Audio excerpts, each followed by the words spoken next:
नमस्कार दोस्तों, मैं आपका दोस्त कैलाश चौधरी आपके अपने YouTube चैनल अर्ध सत्य में आपका स्वागत करता हूं। तो दोस्तों, आज हम बात कर रहे हैं नई शिक्षा नीति के बारे में जो 2020 में लागू की गई थी। दोस्तों, इस नई शिक्षा नीति के अंदर क्या क्या फैक्ट्स हैं, क्या क्या नए चेंजेस हैं, इनके बारे में आज हम जानेंगे। तो चलिए शुरू करते हैं। तो दोस्तों, आज हम बात करें न्यू एजुकेशन पॉलिसी या न्यू हायर एजुकेशन बिल के बारे में। दोस्तों, सबसे पहले आया था न्यू एजुकेशन पॉलिसी आई थी 1968 में। उस वक्त की गवर्नमेंट थी इंदिरा गांधी की गवर्नमेंट। उसके बाद फिर से 1986 में भी न्यू एजुकेशन पॉलिसी आई थी। उस वक्त की गवर्नमेंट थी राजीव गांधी की गवर्नमेंट। उसके बाद दोस्तों 1992 में न्यू एजुकेशन जो सिस्टम था उसको सिर्फ मॉडिफाई किया गया था। उस वक्त की सरकार थी पीवी नरसिम्हा राव की सरकार। तो दोस्तों, from 1986 to 2020, after 34 years, India has its new education policy. हमारे एजुकेशन सिस्टम के अंदर सबसे बड़ा चेंज आया था right to education, article 21A, जिसके अंदर 6 साल से 14 साल तक के बच्चों को free and compulsory education provide कराना था। तो दोस्तों, अगर आप सोच रहे हैं कि ये न्यू एजुकेशन पॉलिसी का आइडिया अचानक कहाँ से आया, तो मैं आपको बता दूं, थोड़ा सा पीछे लेके चलता हूँ। 2014 के अंदर, 2014 के अंदर जब बीजेपी की गवर्नमेंट आई थी, बीजेपी के 2014 के मैनिफेस्टो के अंदर इस न्यू एजुकेशन पॉलिसी का जिक्र किया गया था। तो दोस्तों, जैसा कि 2014 के मैनिफेस्टो में बीजेपी ने न्यू एजुकेशन पॉलिसी का वादा किया था, तो उसके बाद 2015 में एचआरडी मिनिस्टर थी स्मृति ईरानी। उस वक्त एक कमेटी का गठन किया गया था जिसके चेयरमैन थे TSR सुब्रमण्यम, और इस कमेटी ने अपनी रिपोर्ट पेश की थी 7 मई 2016 को।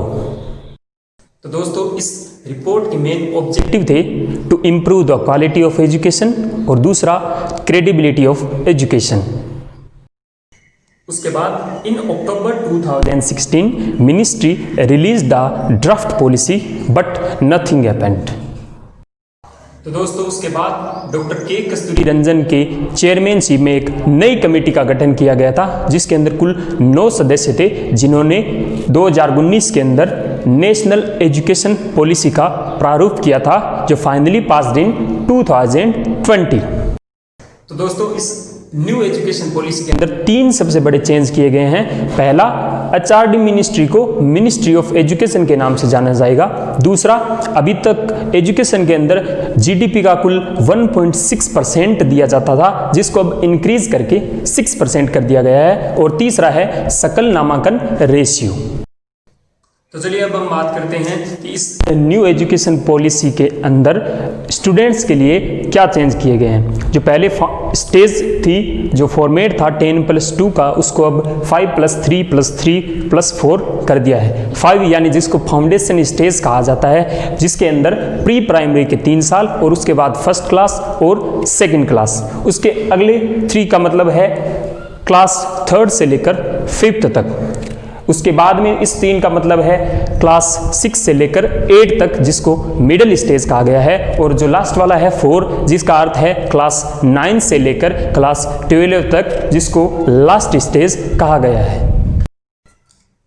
इसके अलावा इस शिक्षा की नीति में जो पहले स्ट्रीम सिस्टम हुआ करता था, यानी साइंस, कॉमर्स, आर्ट्स, उसको पूरी तरीके से बंद कर दिया है। अर्थात अगर बच्चा ह्यूमैनिटीज़ पढ़ रहा है तो वो अपने साथ अगर बायोलॉजी, मैथ, केमिस्ट्री, जियोग्राफी कुछ भी पढ़ना चाहता है तो वो उस सब्जेक्ट को पढ़ सकता है। इसके अलावा क्लास 5 तक बच्चों को अपनी मातृभाषा के अंदर पढ़ाई करवाई जाएगी और क्लास 6 से बच्चों को कंप्यूटर कोडिंग सिखाई जाएगी।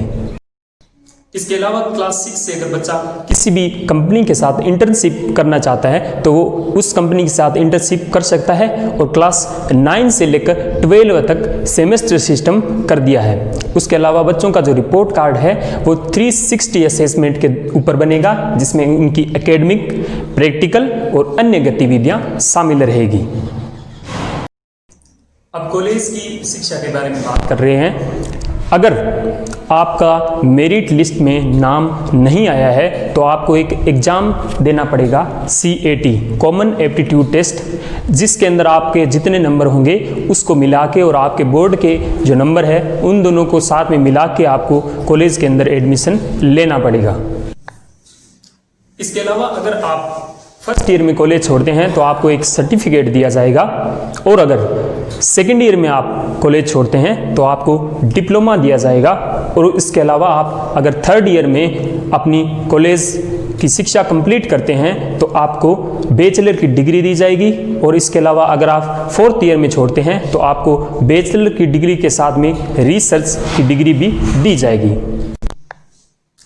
इसके अलावा जो कॉलेज की स्टडी है वो मल्टी एंट्री और मल्टी एग्जिट के आधार पर होगी, अर्थात जब चाहे आप कॉलेज में आ सकते हैं और जब जिस क्लास में आप छोड़ना चाहते हैं उसमें छोड़ के भी जा सकते हैं।